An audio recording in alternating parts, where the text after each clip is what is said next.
Hello, everyone. Welcome in. I am Erika Phoenix. This is the Midnight Theater Kids, where we talk about all things every day, all day that are theater related. My guest today is JJ Coates. I'm reading your Instagram handle. Sorry, Josh Coates. Yeah. Who I found through the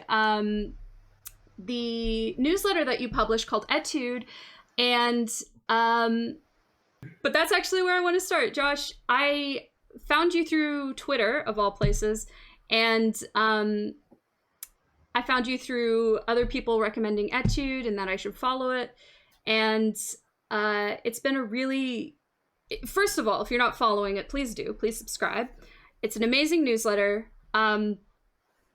But yeah, Josh, how did you get from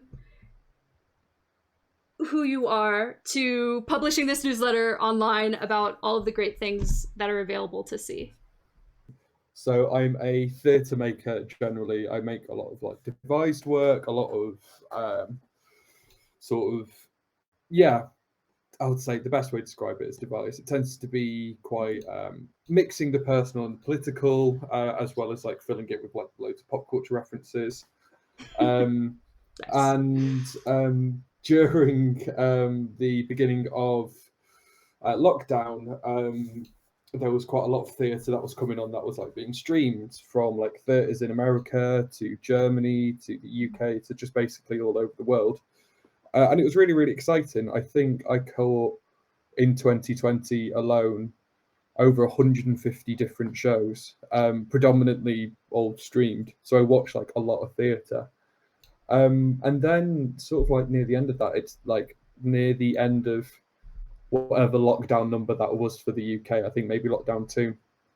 Mm-hmm. A lot of that work started drying up. I started getting harder and harder to find, and I just took it upon myself to kind of curate them together and to share them because as a resource, it's not necessarily something that's found. Like in the UK, some newspapers you'll have like here's a listings of what's on at like the cinema or a big fancy theatre like this week. And I thought, well, I would really like a listing that was um, kind of curated to the stuff that I really, really like. So like the more Yeah. weird, avant-garde, like just nuts stuff. Yes. Uh, Yes. Yes. yeah. So Yes. so and I think like from researching that, I like it. Like I found it quite fun. Like just to kind of like deep further and further and further and further into like various different rabbit holes and finding new artists, which has been really, really great. Um. Yeah. Exactly. So finding all of these things that are still available because they are there. There is still a need for it. And continuing to bridge that gap that during the pandemic when it first hit, during the lockdowns, that it was the realization that people needed this. People need hybrid theater, they need access. And people Yeah. deserve access. um, Yeah, absolutely. Not everybody has the time to go out or even like the want to go out and dress up and, like be around a ton of people. And from my perspective, it is a really good alternative to in-person relaxed performances. It Yeah, provides the ability to go and come as you please. And we can talk yeah. about that more. I'm still trying to get my head around what it is I want to If I want to if I pick and pull and yeah. um I think so the thing you said about like being at home and sort of like a version of relaxed plays, I think one thing that I think it's people don't realize about a lot of like work when they're making it and offering it to screen is kind of how much sort of control you can give an audience to kind of adapt to space. Like again, to reference National Theatre, when they streamed One Man Two Governors, they really encouraged everyone to kind of pretend you're at the theatre, like turn the lights off, all that sort of stuff. Mm-hmm. And I think that's something which can still be used. Like some really good shows that I've seen have just been like, make sure all the lights turned off or make sure the brightness is really, really high up on your screen, all this sort of stuff, so you can get that real sort of physical element of a theatre in your space and stuff like that. And I think that's something which is, yeah, really, really exciting. yeah, like how do you bring that experience of theater, which is of course like can so much larger than life, so grandiose. Um, how do we, yeah, replicate that? Um, Mm. but I think that during the pandemic we realized that we can't. Nothing is going to be an exact replica of any other experience. No. A concert that is streamed live is never going to be the same as a concert that you attend, or a sporting Mm. event, or anything like that. And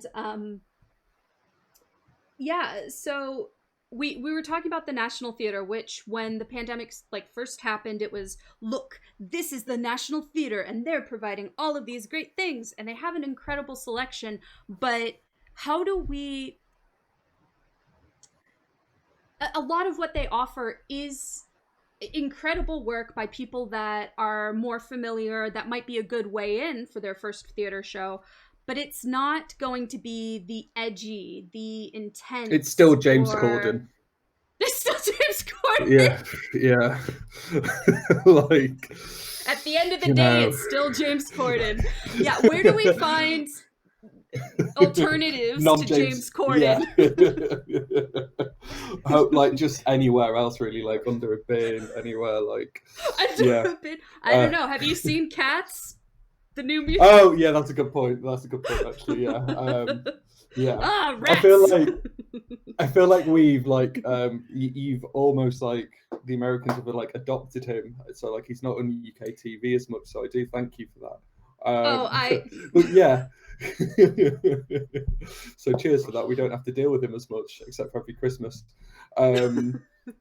There was so like I think it's the more sort of like fringy avant-garde sort of stuff. The way that I sort of find it is very much dependent on like the theatres and the festivals that like I follow that I'm interested in. So an example to use this week's Etude. There's a festival on in Athens called the Athens Epidaurus Festival. I don't really know how it's pronounced because it's in Greek. And I was just looking through the program of work that I like. There was some stuff that looked really, really good, and or like artists sounded interesting. So I just like went through like and just started Googling them and to see if I could find anything. Now this program has about 20 different theatre shows. Oh Some my of them god. are your big obvious, yeah. Like I mean, it's like over a month, so like not too like hectic, and it's not none of it's online. It's all like in real life, away from the keyboard. But it was just a case of like, oh cool, I wonder what it'd be like finding some of the work out. And if you scroll down all the way to Furia by Leah Rodriguez, now Okay. she is if you go on Monday the 18th, that is. There Um, we are. I just realized I was just like, yeah, just I'm watching it on different screens, watching myself, so it's very bizarre. But I'm so sorry. no, it's my fault because I'm trying to like do things at the other anyway. But this piece, Fury by Leo Rodriguez, is quite a big European dance piece. I've never heard of it before. No, it's Brazilian. She's a Brazilian artist. I have never heard of them before. Mm, This festival that I know about just because of being a big theatre nerd for big European festivals. They've nice. programmed this. I was able to Google it. I managed to find the full length video for it. So it's a case of Oh like, okay, wow. cool. I won't ever. Yeah, it's a full video, which is really, really crazy. Like it's not. It's from what I can tell, it's just like a one shot. So like, there's not many angles. It may not be that sort of engaging to view as an on-screen piece, but it's that thing of like, okay, cool. I can get a better understanding of the work that's programmed there. I now am aware of a Brazilian choreographer who does like really interesting contemporary work, all that sort of stuff. So it's like, yeah, it's really, really exciting. And then a mixture of that as well. So if you scroll down to the next Okay. one, which is called The Prick and the Sting by a theatre company called Raucous. Um, that was suggested to me by a friend. And I know that you've suggested some before, Erika. And I also get a lot of these from people who are suggesting things. So on Etude, at the bottom, you have a little like submit event to Etude. Mm. Sometimes it's just friends who are like, "Hey, I think this show sounds good. You should put this on. And sometimes it's the theatre companies themselves. And if I like the look of it, I tend to choose it. Just there, exactly. So that was one that a friend suggested. Raucous are a really, really good Irish company. I think I've not had a listen to this yet, but again, free, available, like really easy to get to. All of the ones that are on this week are free as well. And then if you go Which to the is very, very always top, good. always Who like doesn't it's love free stuff, right? like you've got 3 pieces of performance here, like in some shape or another. Like it's crazy. Like so if you go to the top there, so down a little bit to the next piece called "It Is Impossible to Say Everything Here," so I leave you with this. So something that I do as well is that I tend to go to certain like websites of arts organisations or theatres who I can kind of trust, who have got some good stuff on. So this has been presented by a UK-based queer live art producer called Performing Borders. A lot of the work tends to be about like identities, cultures, borders, kind of in the name does exactly what it says. And this is a dance piece by an artist called Seraphine1369. Performing Borders have got some really, really good, interesting stuff on there. The whole website is just, they commission on-screen works, so you get lots and lots of different pieces on there. And every time there's a new one, there's a good chance I'll post that on there. So I think this week's quite a good one of sort of going like, here's some sort of ideas of where I get things. So one of them's like reliable sources, like Performing Borders. One of them's friend suggestions, and then one of them is how I just tend to like Google things like all the time to like find out like what shows are on. So right now it is in Australia, the Melbourne International Comedy Festival, which I sent you a couple of things, but it was very difficult even just to find them. And it was an interesting juxtaposition because last year there were actually artists who sent in or created, standalone on-demand videos, and they weren't able to stream their performances this year. Do you use so what I'm trying to get at is there were not a lot of choices of online or hybrid works available. There are, I think, 2 left in the festival, one of which is Vidya Rajan's Respawn, which is I've heard very good things about. And it will be at 4 a.m. Eastern Standard Time. I think it'll be a little bit more reasonable 9 a.m. for the UK. Yeah. But the only show that I believe is on demand is this show, Ashley Apap's Ouch, which has an online, I think it's, if you go down here, it's the digital version. And I'll throw these in the chat, I'll throw them in the Discord. But my question to you is, do you think that it should be a priority going forward for fringe festivals, or do you think it's like, if you can swing it? What are your thoughts on the future of this kind of performance? I think it's a question of infrastructure as opposed to kind of like where the priority lies, because I know that like there'll be some festivals that sort of go like, okay, we've got like this digital platform that sits alongside it and it's an on-demand stuff, and then they never really talk about it or publicize it. And I think what happens then is that all the energy on the artist side to create an on-demand version, which they think sort of replicates feeling of what it's like in a theatre or is essentially an entirely different piece, almost feels wasted. Like it will be appreciated by those who are at home, who, won't be able to, travel to Australia to go see like a piece of work on a whim, like you would do at a fringe festival, although you have to stay up till 4 a.m. But like it's that thing really, isn't it, of just like, if the infrastructure's not there, then how are people going to know about it? And I think from conversations with like theatres in the UK, it is definitely like an add-on as opposed to something that sort of if we're thinking about it as like a hierarchy of kind of needs when it comes to what the organisations are pushing out, their digital sort of strand is probably a lot lower than what's happening away from the keyboard. And I think it's a way of just sort of like, I think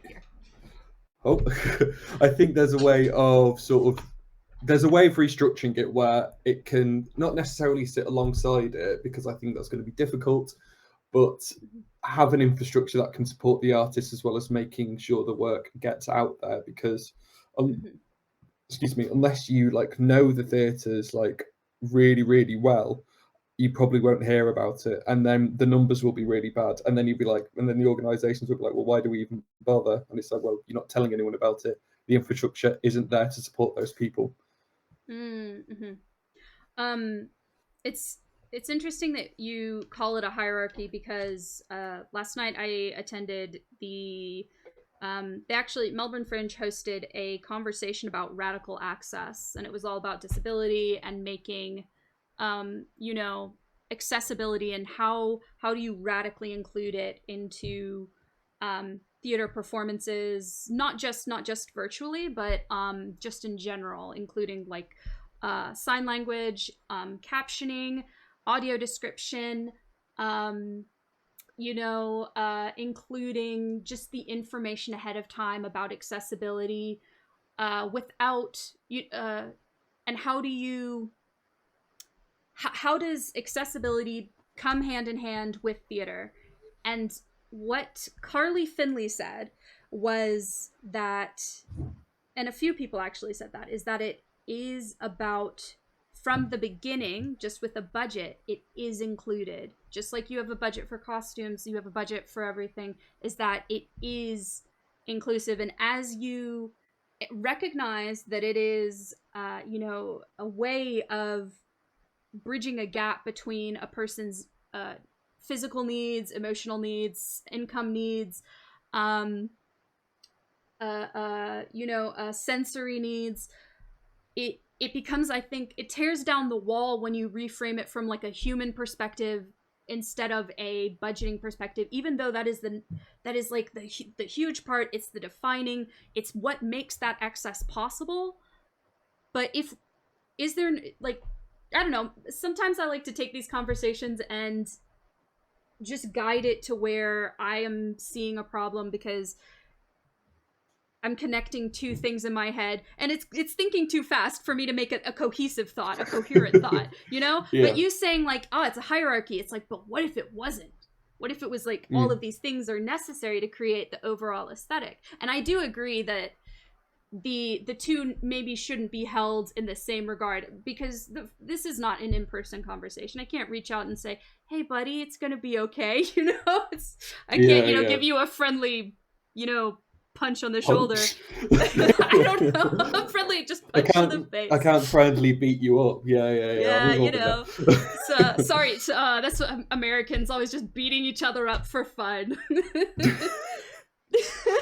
But yeah, what are your thoughts? Yeah, I think I know where you're sort of coming from. I think it's a case of like, someone once described a budget as like almost like a moral code of a production. So like, it's that thing of just like, if you're not including things like access, like how does that speak towards your ethics? Like, which I think is a really, really interesting thing. I think, obviously digital has complete sort of accessibility, or like it makes it sort of easier. Like, I don't have to travel to America to have this conversation, like to have an hour-long conversation, like, and I don't have to travel to Athens to go see work, or Germany or Australia, as your example is given. And I think obviously that's like a very literal version of it as well.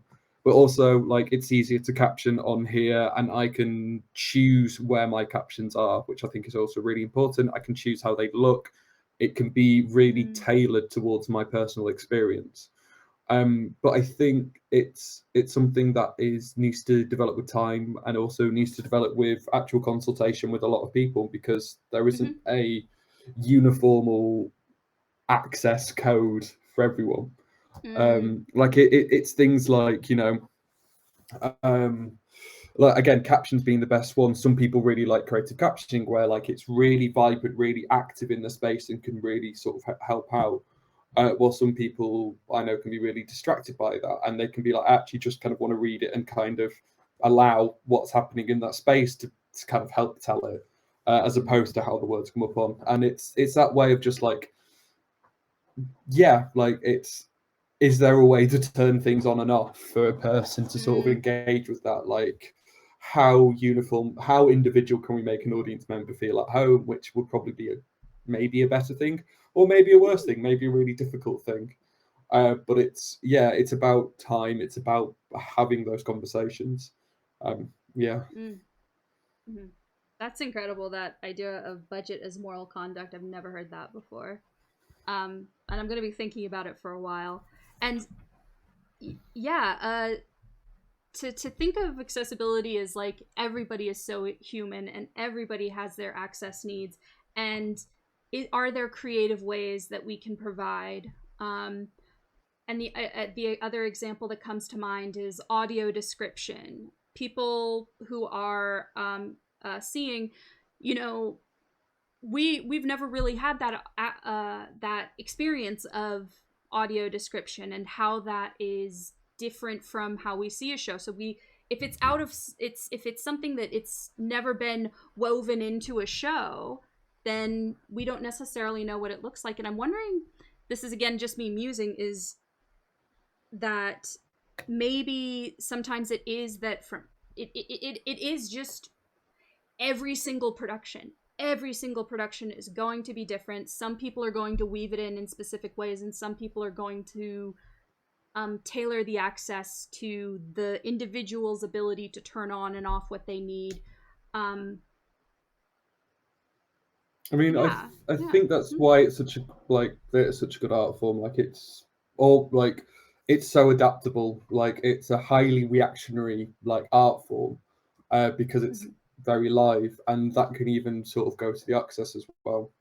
Like, you know, things may change in the space. Like, if you have someone who has Tourette's or like various different tics who turns into a space, like who comes into a space, like, how do you adapt to that when, say, you're not made aware of it, or like it's not like a relaxed performance or anything like that? You can sort of like, if a theatre is truly accessible, it'll be like, okay, yeah, we know how to deal with this. Like, that access is constantly there for unaccounted situations.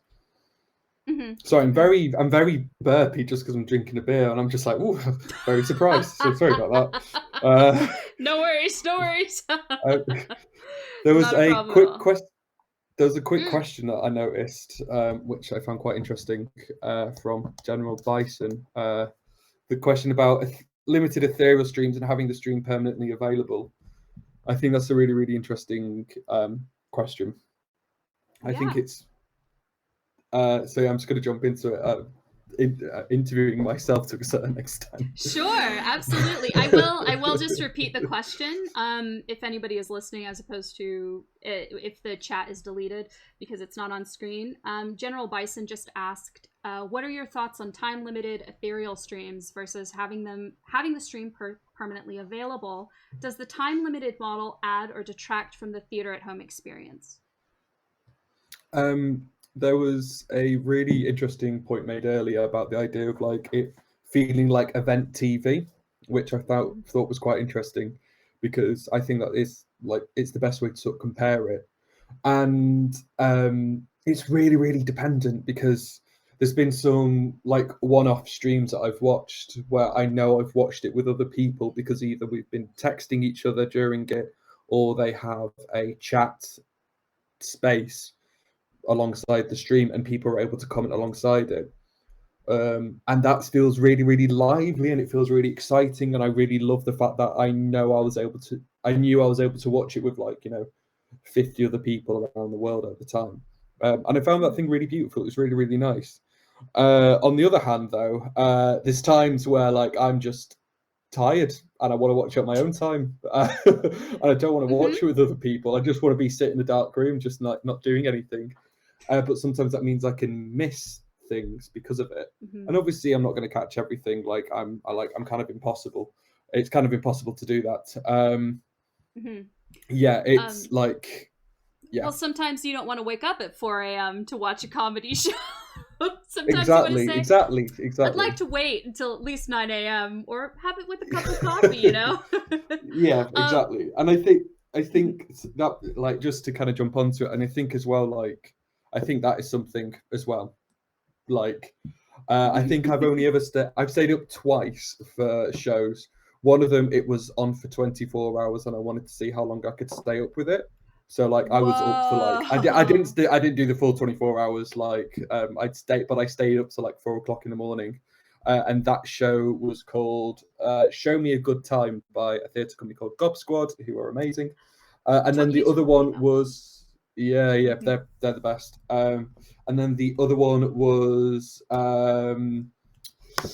it was Fake Friends, whatever that Circle Jerk by Fake Friends.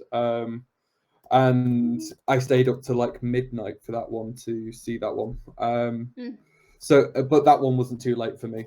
Like midnight in the UK is fine. I mhm. usually stay up like I stay up to watch wrestling every so often, so I'm used to that sort of thing. That's right. I would still would love to have you on to talk about pro wrestling. I think that could be great.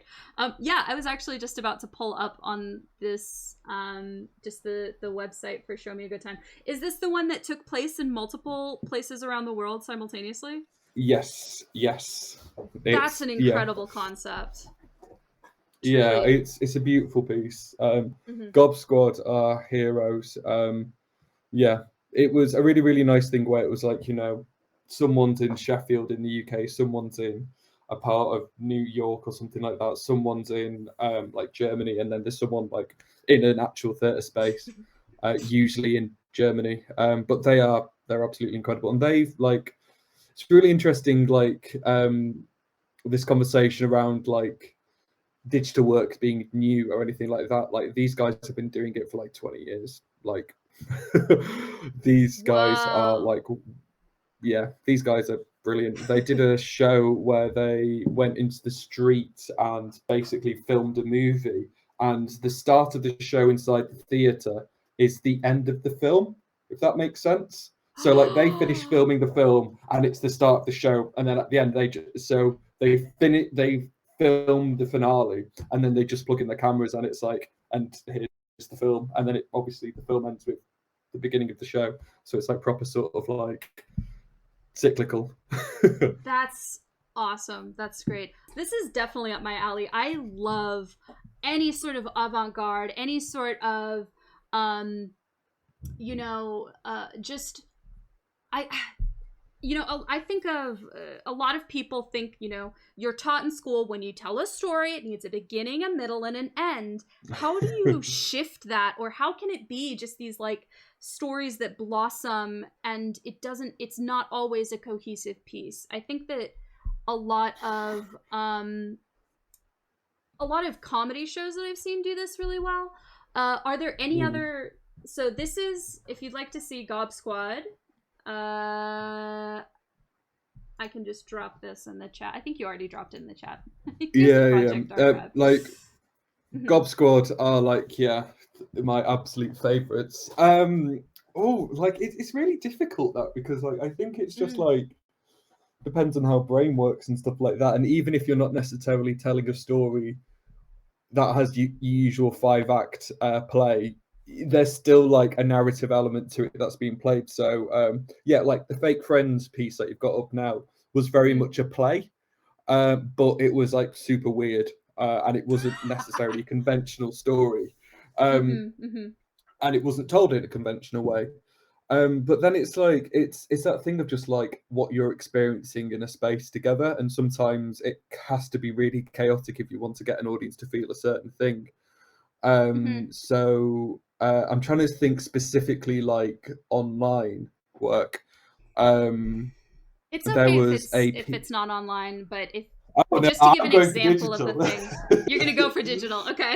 Yeah. Like, Hmm. there's a piece that you've seen, I'm Melania by Paul Lavarjak and Chuck Blue Lowry, which you really, really like. Yes. Like, that's not necessarily like they very much like, here are some things that happened, and they explore it in a really, really interesting way because they are interesting and they are great.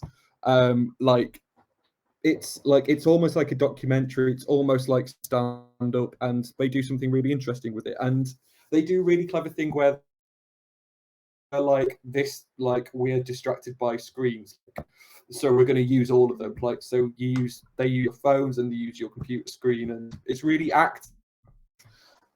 yeah, like that's a really good example of like work that's like quite accessible but still not necessarily conventional. And then for non-digital, I'll go for that. There's a artist that I love called Philippe Kien, who is a French theatre director. And he has a piece called Welcome to Caveland, which is just 4 or 5 moles just having a nice time for like an hour and a half. It's just them existing in a space that they've created, and it's incredible. Like you just see them exist. So obviously there's like little narratives that come up throughout it, and it's inspired by various different things. But like it's just carnage, and it's beautiful. Like yeah, I saw that streamed. Like I really like Philip Kien's work because he did a show in Manchester where I used to live, and I fell in love with it. And then he's never come to the UK since. So I'm always trying to find like streamed versions of his work, and I found that one, and I lost my mind because it's incredible. Like it's like I watched that one on a Sunday morning because I had like a Sunday morning theatre club just to myself where I would like set up like the space really nicely, but drink loads of coffee. I definitely drank too much coffee that time because by the end my eyes were just like wired, and I was just like, oh, I have no idea what's going on. It's amazing. Oh, the theater is in my veins. What? Could you drop his name in the basically. chat for us? Yeah, it's a French name, so it's difficult. Like, and it doesn't sound like what I've said. Yes, Philippe Cuisine. Yeah, I used to pronounce it as cuisine, like as in like Philippe food, Cuisine. like a fancy. Yeah, exactly. But then the person who programmed the show in Manchester was like, that's definitely not his name. And if you type in "Welcome to Caveland," that'll be like specifically like the piece. It's like, yeah, it's so amazing, and yeah, just beautiful piece. Okay, I found it. Sweet. Is this it? This is. I think there's like loads of different versions of it. So like the Night of the Moles is like they just like wander around the city that they're in. Like, yeah. Very good. I would love that. Yeah. It's beautiful. Having a good time. Yeah, it's great. Like the theatre piece itself is just absolutely crazy. Yeah. Incredible. I've noticed another question. Please, yes. From MattsMusicHouse. If you want to scroll up, and I'll let you read it. Let's get these. Yes, found it. So MattsMusicHouse has asked, I would love to hear your thoughts on the similarities between wrestling and digital theater, especially with what the WWE were doing in the pandemic with their digital audiences. Do you know what they did? So I remember that for a while they were just performing to like an empty, there was nobody there, but so they had to find out something to do. And I thought that they'd used like cardboard stands. For some reason I was like, they just put like fake people in the stands. I don't know why that's what my mind thought I did. Was it something like that? I think like I know like the NBA did that for a little bit, like, and other sort of things, like the other versions of it that are really, really cute in baseball in Japan. They filled the stadiums up with cuddly toys, which is really, really lovely. Like it's a great picture of like different audiences. And then so what WWE did is they did the Thunderdome, which is like they rented out like a big fancy arena and built basically this like crazy like digital hybrid space where basically you would almost like we've got now where we've got like our 2 separate, like I'm on the sofa, you're in the chair. They would have that, but like surrounded by screens. So like you'd get like a good amount of like I don't know, like maybe like 5,000 fans like watching, and they'll just be like watching on the computer like I'm sat now, just kind of like,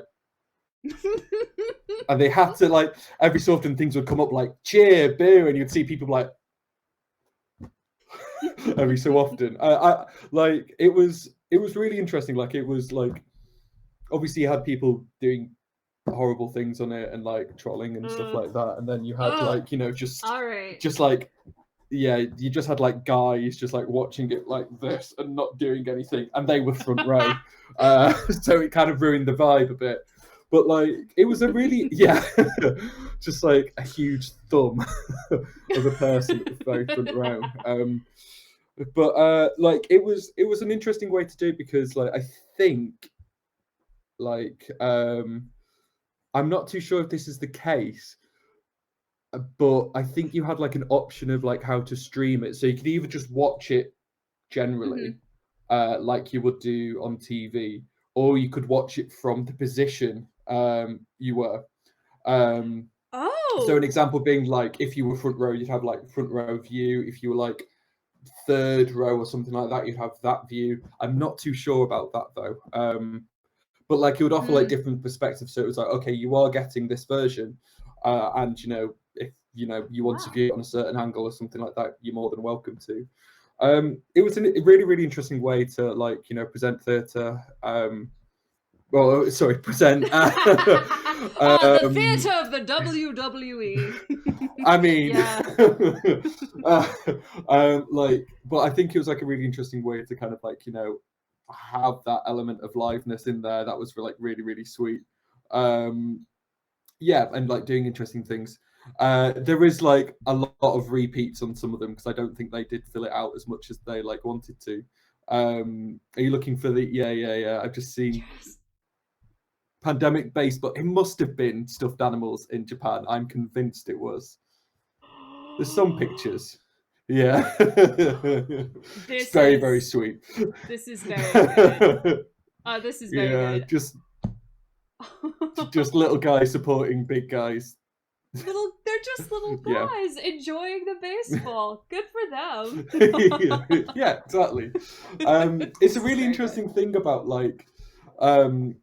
it's a really interesting thing about like presence of audience and stuff like that. There was this piece by a theatre company called Dead Center where they almost had like the same like vibe of the Thunderdome, as you can tell from that picture there. So first of all, that's Joffrey from Game of Thrones, but with a mustache and brown hair. I don't know. I never watched Game of Thrones. Someone was just like, "Oh yeah, that's Joffrey," and I was like, "Okay, cool, I guess." He looks. Um, I could see it. His hair's just slightly yeah, longer, and yeah, he's got a mustache. He's not a child. yeah, He's a exactly. child with a mustache, actually. He's trying his hardest. But what they did was they did that thing. They definitely did that thing where like the screen, like you viewed the show from the seat you were given, and they interacted with the screens because it was everyone on Zoom. But like they did some amazing sort of work to make it look really really good, and it was really really cool. Like they got some it was really really amazing, and they played around with nice little trickery of just like, is this live or is this not live, like what does it mean for it to kind of to be trusted with the fact that this is live or not. Dead Center do really really amazing work. It's been a while since I saw that show. I really really love, it's a really really great show, To Be a Machine. I Is can't this one remember so still much about it. available, or was it? Oh, it was only streamed live once, or it was. uh, Yeah, I'd say a couple of times. It was only, I think, because this one was so live, so they had to have an audience in, and they had to have like an audience of like 100 in at a time. So like, and it Mhm. wouldn't be the same if it was just like a live stream. It would, Oh. like, if that makes sense. It was live streamed, but like you had to be in the audience. Yeah. Um, yeah, So it looks like a whole bunch of iPads, I guess, or tablets that they've set up, and yeah, that's the yeah, audience. So each of those is an yeah, individual audience member. It's cool to get this kind of backstage image, you don't really get that much to see how things like this are like this beautiful setup we have here are created. And to see Mm. like how professional theaters, where they have this space to create different things, how that is, They how it's done essentially. Yeah, there's definitely been a change, structurally, during the pandemic. In a lot of the work that you've shared with me, it's not just the the content of the play itself, but it's also the form that it's mm, created, not only by, oh, this big theater has a show that they want to do, they bring in, they do it in the typical way, but it's filmed, that we have a show just like we would have in our season, but we're going to find a way to film it, to present it to you. So that's one way, and it's a very valid way of sharing theater. But with, for example, the Gob Squad, being in these separate mm, spaces and creating something in a way that, uh, it's from the artists themselves. So shifting from a brick and mortar, this is an organization and we provide these opportunities, shifting to an artist centric model that, uh, the work comes from the people who are a part of it. It's not, and yes, you need to have the people who understand the money, you need to have the people who understand marketing, but it's that the whole group, kind of as a collective, takes it on as a whole, and it becomes very communal. And I've seen a lot of that, and that's, maybe I would say, at the end of the day, the goal of the Midnight Theater Kids, this thing that I'm trying to do, is to shift the perspective that we don't have to be beholden to the scarcity model of someone has to hire me. How do we mm.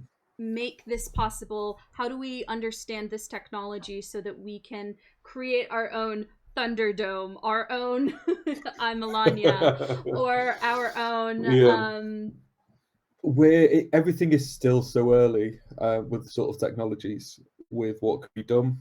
mhm. And I think there's still sort of things that many people are sort of discovering what they can do. I think connecting with like creative technologists is a really good way to go about it, and just sort of like engaging with that sort of stuff. So like I like it when people make weird little websites, and or like weird little like Chrome extensions or stuff like that. Like I'll use them for like 5 minutes and be like, that was cool, and then that'll be it. But I would have had like a nice experience with it. Mhm. And like people were making tools that are just kind of like fun and silly online, and you can find those tools online quite easily and just play around with them. So I've made a show called Sunday Morning, which is the way I describe it is a walking tour of the internet, and I use a Google Chrome extension called Hitchhiker by a artist called Todd Anderson. Sorry. Oh wait, is it Todd? It's Todd Anderson. And he made this like little digital tool to basically I can control people's browsers, like if they use Ooh. Chrome, so I can take them anywhere on the internet that I want. And it's a piece about like kind of private spaces and public spaces. Using that, it's about that. Yeah, that's the one, Hitchhiker by Todd Anderson, and it's a really, really great little like tool that he made that is just there online free to use. Like I emailed him asking if I could use it for it, and he's like, "Yeah, just invite me to see the show." And then it's like finding other artists that are like that have these tools. There's a artist who I absolutely adore called Everest Pipkin. They are a games maker. They are incredible, and they have this thing called the Tiny Tools directory where I found this tool on. But yeah, they make amazing web art, and they have all these resources on there for like people to make like fun things with. Um, One of their games in particular, Shell Song, is absolutely incredible and possibly one of my favorite things from 2020. Yeah, like Shell Song is an incredible game. Like it's absolutely beautiful. Yeah. So like it's for me it's just Well, about finding these little things. these are all incredible. Well, the There's thing is so that much you Everest of a lot. The thing is, you've introduced me to a lot of stuff. I remember we talked about Todd Anderson when we spoke last, and definitely this is on my list of other things to go through, because yeah, to create a show that is not only about, it's so personalized. This idea of uh it's the theater can be giant Roman amphitheaters, but it can also be these small moments of time, and they can be very short experiences. Sometimes 5 minutes. They can be Yeah. 10 minutes of your time. Um, I remember what drew me to. I'm pretty sure it's what I found Etude through, and it was that somebody was reposting about TM by Yes. Entrerend On Torrent Hood. On Torrent Hood. Belgian, Entrerented Flemish. Hood. It's like Good you kind of like Head get rid of the G. It's Entrerented. like Hood. It's like Ah, okay. Head on Torrent Hood. Yeah. Entrerented. Okay. Um, yes, but TM was, and I went into it kind of blind. I just saw people that I trusted talking about it, and I was like, you know what, I trust them. I'm just gonna go into it. And it ended up being, I think, one of the most, I don't want to say like heartbreaking, but deeply moving experiences for me, because it was one-on-one. They had very specific parameters of turning off your phone, closing all your other browser windows, just having the website open that they were hosting it through, and everything from the structure of the show to the kind of what you would consider to be the end credits was thought out in a really, I think, responsible is the word that's coming to mind, but it's not just responsible, but it's compassionate and thoughtful. Because to speak to a stranger on the internet for like 30 minutes was, I mean, I do this now. This is part of my job, is I talk to people, and I know that they're theater people, but I didn't know what I was getting into, and suddenly it was like I was joining a cult. Yeah. They See, are will you be that. approved? But it was incredible. So the other question that I had is that there's all this experimental theater, and one of the questions that people that I think it was actually Matt asked ahead of time was, we both describe ourselves as theater artists. What is that for us, and what does it mean to you?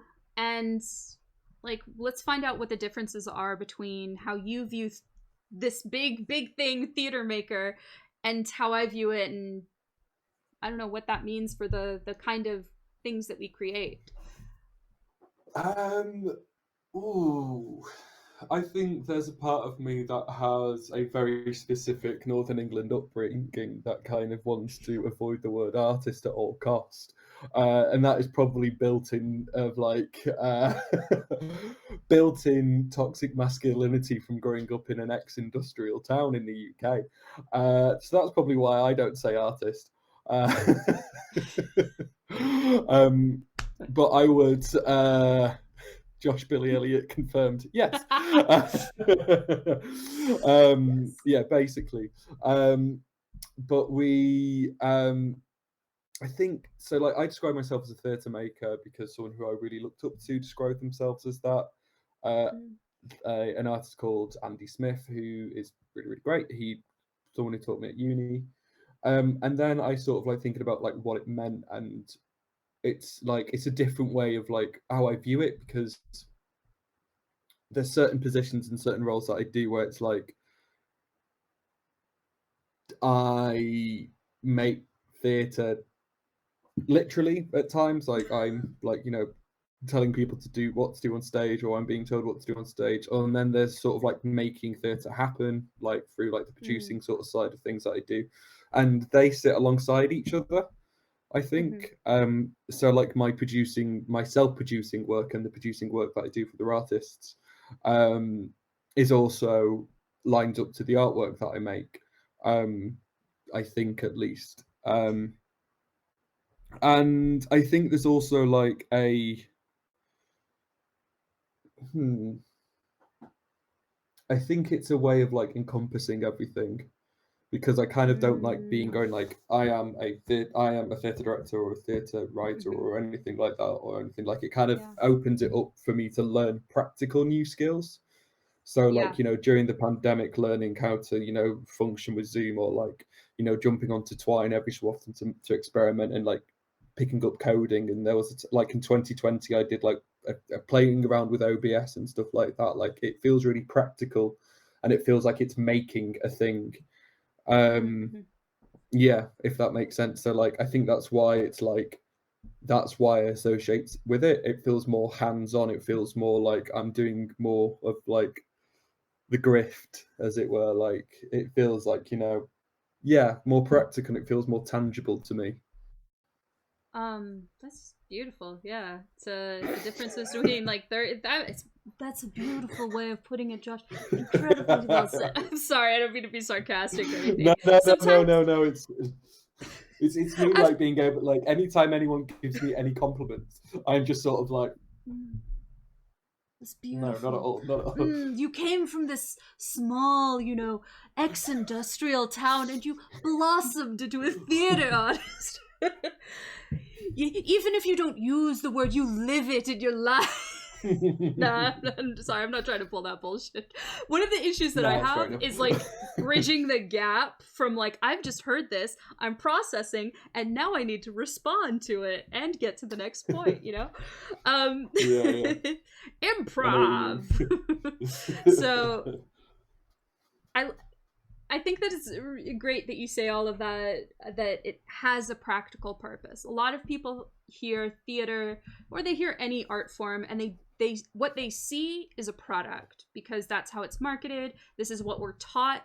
If you are a quote unquote artist, you are a person who creates a final product that appears to be art. That is how it functions in the world. Is I have a book of poetry. I have published this book. I have an art painting that I put on a wall. And it doesn't take into the consideration always just for music, for example, the necessary skill, the practical skill of balancing sound in a space, hooking up, instruments and knowing how to route sound so that it sounds good. And Mm. with theater, we're essentially dealing with all of that. We're dealing with the artistic component, the sound, the physical components, the if we're in a face-to-face setting, what is the artist setup backstage, what is the setup of the the stage manager, do we need run crew? It's that you're balancing all of these things, and they're all incredibly valid and valuable to a production and to a community, because we can't all be, Mr. Center Stage. We can't all be Joffrey, we can't all be in the ring at the Thunderdome. We can't all be a baseball player surrounded by stuffed animals, as much as that would be incredible. I'm not a baseball player, but I would love to just have Yeah, a yeah, stuffed yeah. animal audience. Um, and one of the issues that I'm running into is that I do function in a lot of these different ways. I also consider myself a visual artist, and I've worked for almost 10 years, like off and on, as a scenic painter. And it's not something I talk about as much, even though it's a skill that I have, because it's not, I don't want to go into theater and that's what I do. And that the love I have for visual art is then it almost prevents me from getting on this stage. It prevents me from Yeah. being seen as the person who is a writer, who is a director. So I've had to battle the people who want to funnel me into being a stage manager. Like, I have a very organized brain. I'm basically stage managing, this work that I'm doing with This. Yeah. this. Um, but it's a skill that I have, and it's not something that I want to be defined by. And I mean, I'm sure the same thing is for you, that you don't want to be defined by a singularity and all of these, like, I'm a multi hyphenate, or I'm a blank slash blank slash blank slash blank. Even though if you go on my personal website, I do have multiple things like that. But it's that we're all capable of the multitudes that are involved in art, and art is theater is something to be created at the end of it, to be made. You're not actors aren't influencers. I'm here to talk about this great thing that I have. They don't just stand and look pretty. I mean, there are tons of movies and TV shows and theater shows out there that do rely on, this is a pretty person standing and speaking, and that's great. That's great. Let people be pretty. That's fine. But actors, thank you. I will. Yes, please, Josh, take center stage. I hope to see more of you. Cannot wait for you to break into the influencer scene. Etude, now sponsored by, it's about time, mattresses of some kind. Whoever. Purple mattress or whatever. That'll be good. Wouldn't that be the dream? So if anybody's watching this and they want to sponsor us, we'll split a sponsorship. That'd be fine. I'll take the US, he takes the UK. Yeah. It's great. But at the same time, fine. Acting, it's about doing. Is that when you're at a standstill, sometimes you need to regain your energy, but when you're at a standstill, that you have this barrier that the final thing that you have to create is just that. It's a final piece that has to have some kind of perfection. It denies the fact that art is experimental inherently, and it's about the human need to just try a bunch of stuff until something sticks. Kind of like this is constantly changing. I think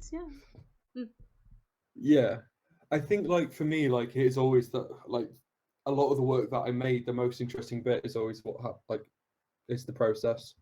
Like, everything that you sort of said sort of relates to that, which is, like, an idea that, like, I find most interesting. Like, the example with Sunday morning is, like, I was literally going through Everest Pipkin's like Tiny Tool thing, found Todd Anderson's thing, and then was like, I'm just gonna see what comes out of this. Oh, I've made the show about private and public spaces because that's the thing that, like, spoke to me.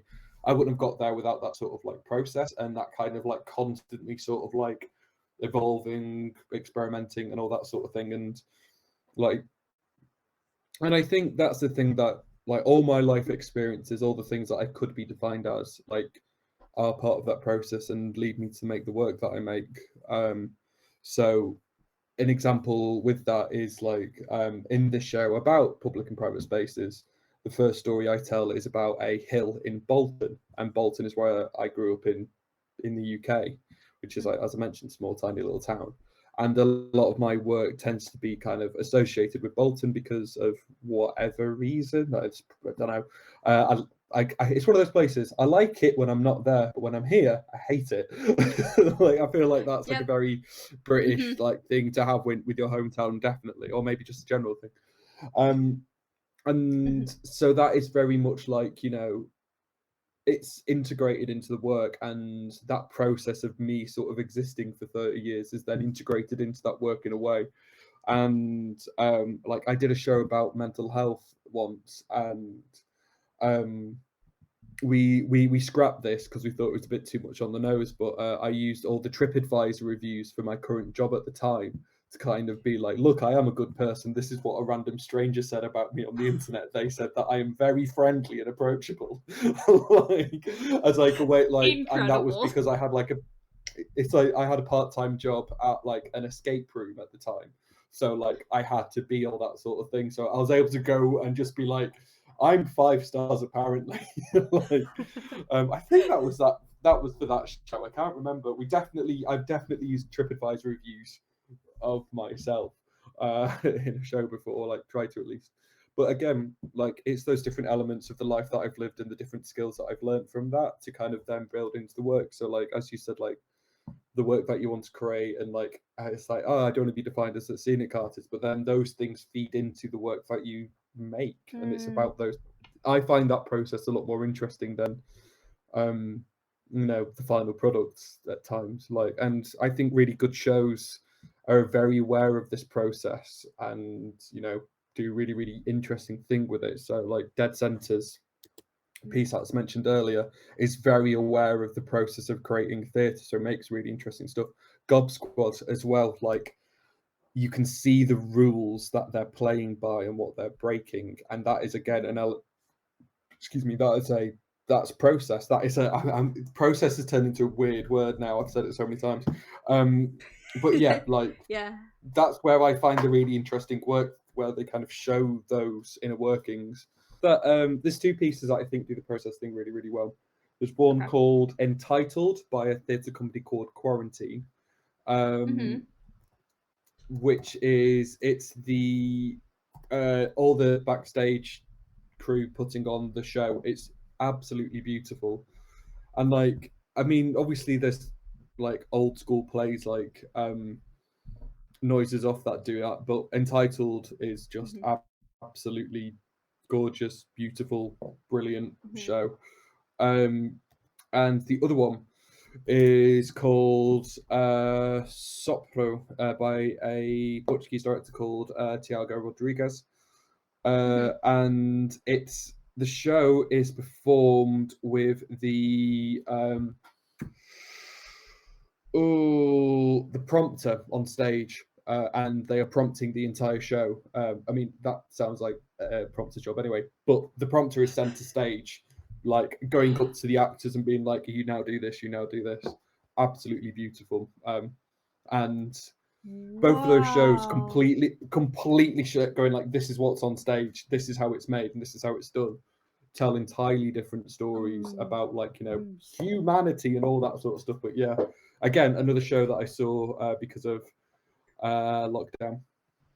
Is there anything upcoming or something that you are going to look for, or that you're looking forward to, in terms of like fringe festivals that might be doing some cool stuff, or there are festivals that you know of that will be um, doing hybrid work that you're looking forward to, or online? So Gift Festival, which is on either this weekend Yes. or next, which I Melania is a part of. I'm looking forward to that because I love them. They're lovely and great. There's another thing which I found today, and I cannot remember what it's called. So that's good. So there's two things. There's one which I think it's happening in June or July. It's a festival in Belgium. I don't know. It'll be on Etude close to the time, but called like Beyond the Black Box, and that's all hybrid work. I need to see if it's like accessible to English speaking countries because I've got a feeling it'll all just be in Flemish. And the other one is the Schauspiel in Köln in Germany. I think they're doing something to do with Britney Spears. Like they had a show on called Britney Spears, and it sounded amazing. And I think they're showing this performance online, but I'm not too sure. Like it's a weird like piece I about want Britney to Spears. I want Yeah, to watch a I show about Britney Spears. yeah, I need to figure out if that's actually true. Oh, And I'm or gonna like be so upset if you have led me astray. I will also be upset too because I'll be leading myself astray. But they're the things I'm looking forward to.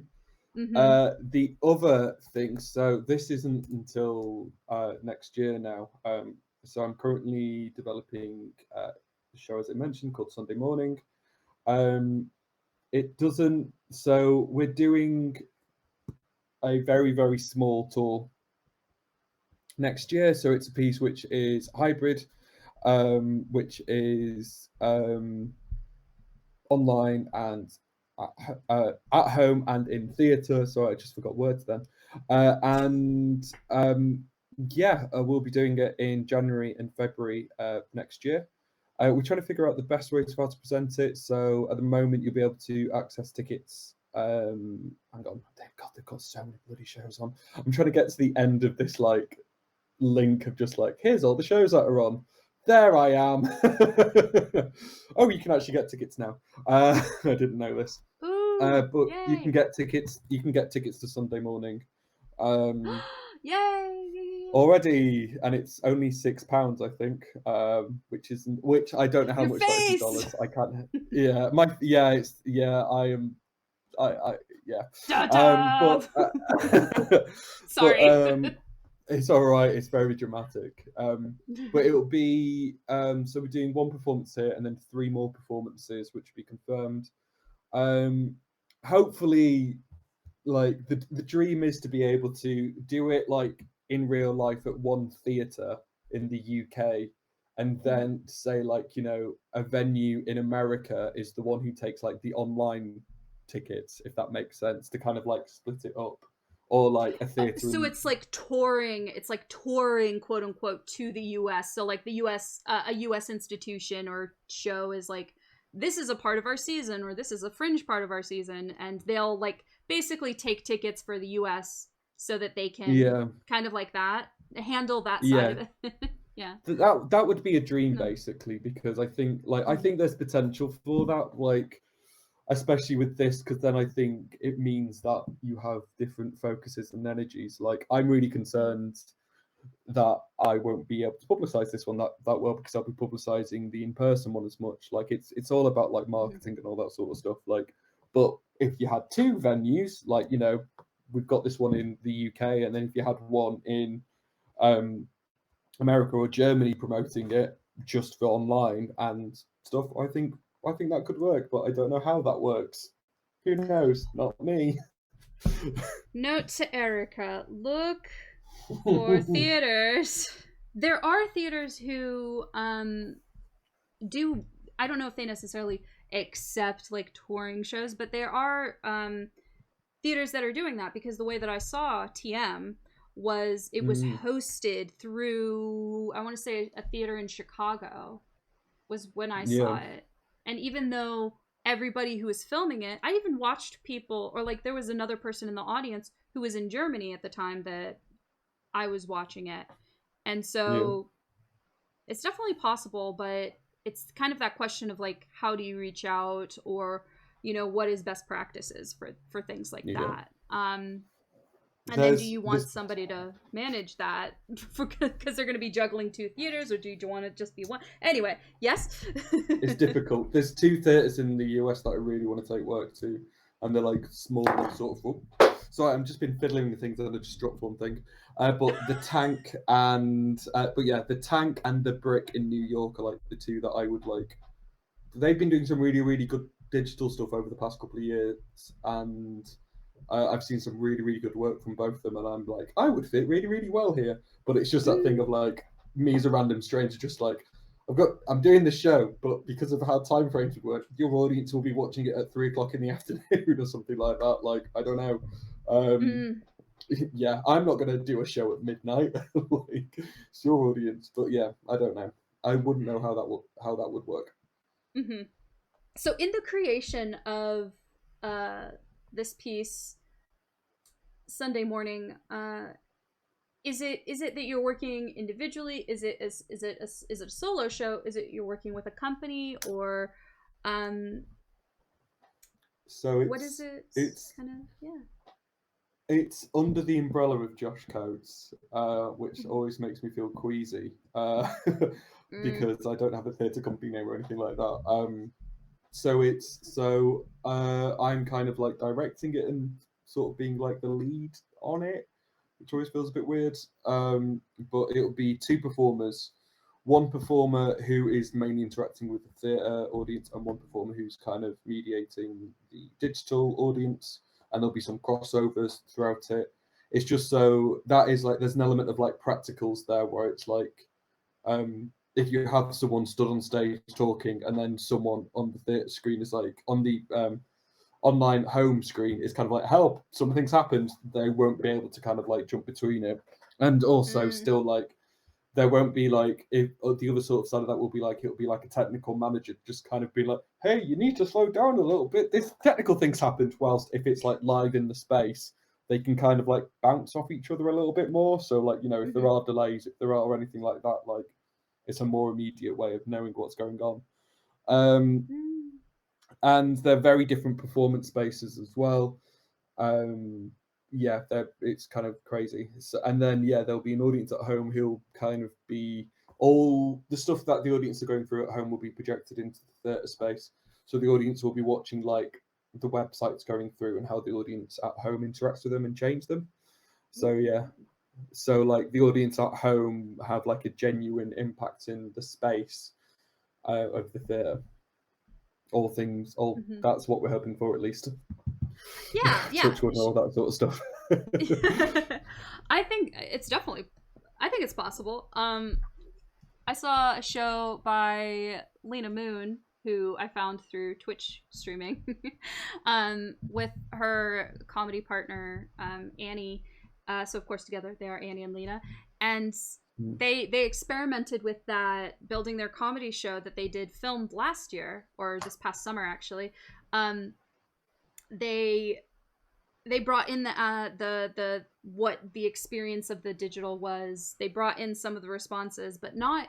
It didn't feel like we necessarily had as much of an impact on the show. We had an impact on a part of the show, but not like the overall storyline or the overall experience. It was kind of down to a little piece of it that I would love to see explored more in virtual and physical spaces and hybrid spaces, really bringing in that unity of the two things. Um, Yeah, I yeah. think a lot of artists kind of forget that you're essentially making two shows when you do that as well. Like Mm. they're not, they don't like sort of like add-ons or anything like that. They are two separate shows. Like it's, Mm-hmm. yeah, it's gonna be difficult making that show. Like I've already kind of done like the digital version of it, like a prototype of it. I did in Mm-hmm. October of last year as part of a festival, and I was like, okay, cool, yeah, I kind of have a better idea of it now. But now I'm kind of like turning it into an in-right, like away from keyboard theatre piece, and it's like there's so much stuff to do. But that's part of the fun. Yeah. Mm-hmm. We didn't even get around to talking about the different platforms, that streaming to Yeah. YouTube or to Twitch or to even Instagram. I think that the Get on the Internet Festival, there were shows that technically took place on Instagram Live. I mean, Yeah. TikTok's a whole nother place, but I think there's like a you must be this old to use this platform, Yeah, and yeah, yeah. I think I just exceed it just a little bit. Um, so I'm really glad that you have your show that you've got coming up. And I mean, coming up, but it will be at the A beginning long of, time. yeah. But that means that, 2023. but here's the thing, everybody who's here today, there's no excuse. We have no excuse to not be there. That's everybody. That's everybody. Yeah. Matt, General Bison, Francie, I've seen you in the chat. Um, I think as well, depending on the theatre, there's like, because the online thing is so specific, it's like 10 tickets max at the moment. That will change, but at the moment it's only 10 tickets because of we don't want to, like, I don't know yet. The internet I used previously was really, really bad, so we could only host 10 people. It's probably going to go up mm, more. But yeah, at the moment, only 10 tickets. 10 exclusive tickets. And guess what? Everybody in the chat, we could all be there. We could all be You there. heard it first. You heard it first. No one else knows. I've It's announced the show, but they don't know. exclusive. Josh, what are your hopes and dreams? At the end of this conversation, what do you hope It's a big happens? question. It's a big question. Now, this is where the conversation really starts. Oh my god. To wrap it all up, what going forward is probably what I'm asking. Like, how would you like to see digital performance, online performance flourish? Is there something you'd like to see that doesn't exist I yet? think I think stronger networks built between international audiences, venues, and international artists or makers. Like I think we could basically live in a world where we can tour work, like without having to fly or anything like that, or like there's the ecological benefits of like that, but also meeting new audiences and having the opportunity to um, engage with different audiences and then engage with more work that is like more out there. And I feel like you can take risks online, like a lot more so. So like I think for me, it's like how do we build those networks where anyone's show that is like just on screen can be like, okay, cool, it's played a couple of venues in the UK, it's going to play a couple of venues in Germany, so on and so forth. Like, yeah, I think that's the thing I'd really like to see. That's a huge draw for me as well. The connection Yeah. to international artists, and for me, there's a component of coming from a background where I've never been able to go to Broadway, and in America, it's like unless you go to Broadway or you go to a big theater city, either if you don't go to Broadway or you don't go to Los Angeles, then you're not an actor. And Yeah. so, just in terms of money, I had to throw the dream of New York out the window very, very early. And I thought, I don't have access to the big shows, the real shows. And now I have no desire. Now I have no desire Mm. because I've met incredible people like you who are taking the time to find and curate those connections in a very real way, exposing artists, audiences to new things that, I mean, at the end of the day, seeing more art just makes us better humans. Yeah. More human. I Yeah. wouldn't say better, but more human, because Yeah. we're taking the time to support the stories that other people have that aren't just the stories that get the money, the stories that get told historically. Yeah, I agree. Like I think it's just seeing more work and seeing more work by everyone. Like it's a way of understanding. It's a way of empathy. Like yeah, Yeah, it's a way everyone's of. now spamming. Everyone's now spamming Josh in the chat. This has gone really well for me. My confidence Yeah. is skyrocketed. And thank you for subscribing for 6 months. 6 months you've hung around here. Wow. Thank you so much for your support, Plata. And we all do it just so we can use that sweet, sweet Josh emote. Damn right. um, Amazing. so Josh, that's a beautiful. I think that's a great way to end it. Is that the future of this is that it provides more connections at the end of the day. It connects audiences, artists, and beyond. I mean, as soon as you have an internet connection, as long as it can run it, as long as it can chug through, Yeah, yeah. it it opens you up to people who are telling stories that even if they don't look like you or have your same lived experience, they have a story worth telling and living and relating to in some way. Yeah, definitely. Yeah. So, where can we find you? You can find me on Twitter at j_jcoats and Instagram j_jcoats, all the same. Yeah, I think so. Etude will be sort of changing over the next couple of weeks, months. So we've been doing we've done 2 reviews in the past. We've got another one coming out soon. We're just having some issues with hosting it. There's another review coming out at the end of the month as well. But yeah, thank you so much for having me, Erika. This was really lovely. Oh, thanks. Really I'm nice. so glad you had a good time. Yeah. Thank you. Bye, Josh. Everybody No put your Josh Bye-bye. emotes in the chat. All right, say goodbye, chat. I'm going to do that. Where is it gone? Where's Josh gone? Oh, I've lost it. Never mind. All right. Josh, take care and have a lovely evening. Get some rest. I will do. You've given me more than 8 hours worth of your time, so I will let you go and do your life, live your life. Okay. That wasn't me actually. Then. Wait. Stop it! This is the end. This is what I love, is that people will just do what they want to do. You give them an inch, they will take a mile. Yeah, again, fair enough. Thank Right, you, John. goodbye. Bye.